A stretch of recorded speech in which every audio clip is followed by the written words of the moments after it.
Hey there guys, so last week I decided to watch all 5 Edgar Wright films and rank them from weakest to best. Now Edgar Wright is one of the best directors of the past 20 years. He has that distinct style and that sense of humour.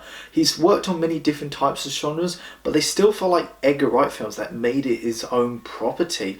And enough said, let's start with number 5. So coming in at last place is Scott Pilgrim vs. the World. In my eyes, this is still an outstanding comic book film. It was a crime that this film underperformed in the box office. This is the only film on the list that Edgar Wright adapted someone else's work. But not only does he respect the source material, but it feels so Edgar Wright with that quirky sense of humour and that unique style. The cast is terrific. Michael Cera is so likable. I think it's his best role. You believe he's this quiet, shallow guy, but he can fight anyone. Mary Elizabeth Winstead is darn hot in this film, and Chris Evans is my favourite ex. I mean, I wanted more from him. He has one of my favourite movie lines: "Prepare for the rare, for the League of Evil Exes." Now the reason why it's at last place is because the story is quite overdone. By the time you get to the third act, it gets old. And number 4 is Baby Driver. Now, I still put it up there as one of my favourite films of 2017 with films like The Shape of Water and Call Me By Your Name.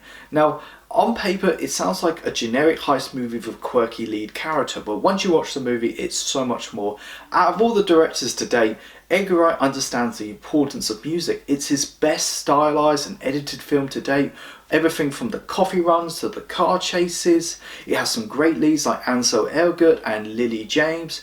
My only nitpick with this is that the second half does get really gritty. And number 3 is Edgar Wright's first movie, Shaun of the Dead. Now, when this came out back in 2004 with a small budget, it was its first of its kind. Edgar Wright dissected the horror movie genre and made a spoof movie out of it. Out of all his films, this is the most referenced one. The jokes are still fresh. We still talk about this film. Like the jokes when Ed and Shaun would come up with plans to rescue everyone and take them to safety. But it's the silly little things that get in the way, like Ed wants to smoke. It still holds up today. And number 2 is Hot Fuzz. Now this is a love letter to those over-the-top action movies, and there's so many callbacks and references. It's so much fun watching Simon Pegg as his by-the-book super cop. You have Nick Frost as this lovable idiot. I love the mystery elements, the way the film sets up these deaths, and it's for obvious reasons because of Timothy Dalton's character, but the film does a complete 180 and reveals it's actually just for a Village of the Year competition. So my favourite is The World's End, and it's still my favourite film of 2013. Now, the best way to describe The World's End, it's like a fine wine. It ages greatly through time.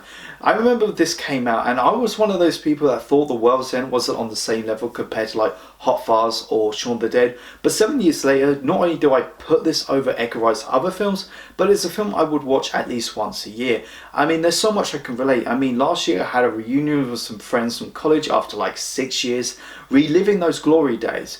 Even though so much has changed, the characters are interesting, especially Nick Frost, since he's a different type of character this time around. And it still has that quirky humour from the previous films, but the relationship of these characters feels more grown up. This time around, Edgar Wright deals with the sci-fi genre, and he adds that unique British approach to the body snatching concept. Thank you so much for watching this video, guys. Go like, share and subscribe. Let me know, where would you rank all the Edgar Wright films? Go check out my Facebook, my Twitter and my Instagram page. You guys are awesome. I've got your back.